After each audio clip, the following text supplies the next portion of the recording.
آج ہم بات کریں گے ایک ایسی فلم سٹار کے بارے میں جو پہلے نیوز اینکر تھی اور دیکھتے ہی دیکھتے انہوں نے شوبز کی دنیا میں قدم رکھا اور وہ ایک بہت بڑی فلم سٹار کے طور پر سامنے آئیں۔ ہم بات کر رہے ہیں پاکستان کی سینئر اداکارہ بندیا کی، جن کا اصل نام روبینہ تھا۔ ان کا خاندان بھارت کے شہر کلکتہ میں قیام پذیر تھا۔ روبینہ یعنی بندیا کی ماں ایک بنگالی مسلمان تھی، لیکن قسمت کا کرنا یہ ہوا کہ ان کو ایک ہندو نوجوان سے پیار ہو گیا اور اس نے اسلام قبول کر کے روبینہ کی ماں سے نکاح کر لیا۔ 1947 کے بعد روبینہ کے والدین بھی پاکستان آ گئے تھے اور یہاں کے لاہور میں سکونت اختیار کر لی۔ اس طرح روبینہ کی پیدائش بھی لاہور میں ہوئی اور انہوں نے اپنی ابتدائی تعلیم لاہور کے ایک نجی اسکول سے حاصل کی اور بعد ازاں انہوں نے انگلش میں ایم اے کیا۔ ہر انسان اپنے کیریئر کے حوالے سے کچھ خواب اور کچھ شوق رکھتا ہے۔ اسی طرح روبینہ کا بھی شوق تھا کہ وہ ٹیلی ویژن پر انگلش میں خبریں پڑھیں۔ ایک بار انگلش نیوز کاسٹر کے لیے آڈیشنز ہو رہے تھے۔ روبینہ بھی اس آڈیشن میں شامل ہو گئی اور وہ فوراً ہی as a newscaster select کر لی گئی۔ اس طرح سے روبینہ، جو بعد میں بندیا کے نام سے جانی جانے لگی، روبینہ ایک انتہائی خوبصورت، اچھے نین و نقش رکھنے والی لڑکی تھی۔ ٹی وی پہ آنے کے بعد کچھ ہی عرصے بعد ان کو بہت سے فلم اور ڈرامہ ڈائریکٹرز نے مشورہ دیا کہ ان کو اداکاری کر لینی چاہیے کیونکہ ان کے اندر اداکاری کی تمام صلاحیتیں موجود ہیں۔ اس کے کچھ ہی عرصے بعد روبینہ پاکستانی ڈرامے نور بانو میں پہلی دفعہ نظر آئیں اور پہلا ڈرامہ کرتے ہی بہت زیادہ شہرت حاصل کر لی۔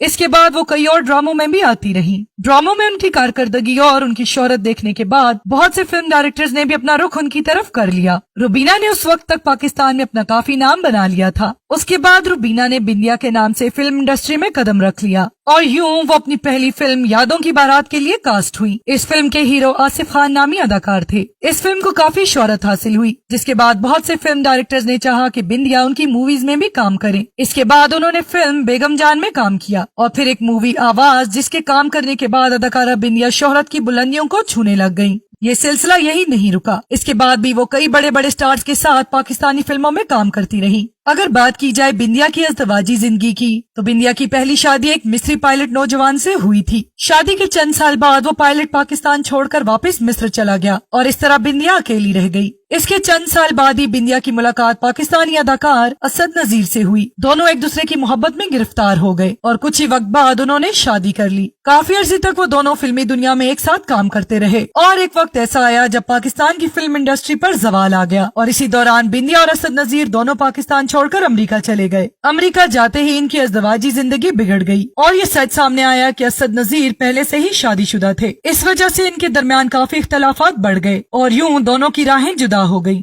کہا جاتا ہے کہ ان کی ازدواجی زندگی یہیں ختم نہیں ہوئی۔ اس کے بعد بندیا کی ملاقات ایک امریکن پاکستانی ڈاکٹر ظفر ابراہیم سے ہوئی۔ ظفر ابراہیم بندیا کی شخصیت سے بہت متاثر ہوئے اور کچھ ہی ملاقاتوں کے بعد انہوں نے شادی بھی کر لی اور پھر ایک ہنسی خوشی زندگی گزارنے لگے۔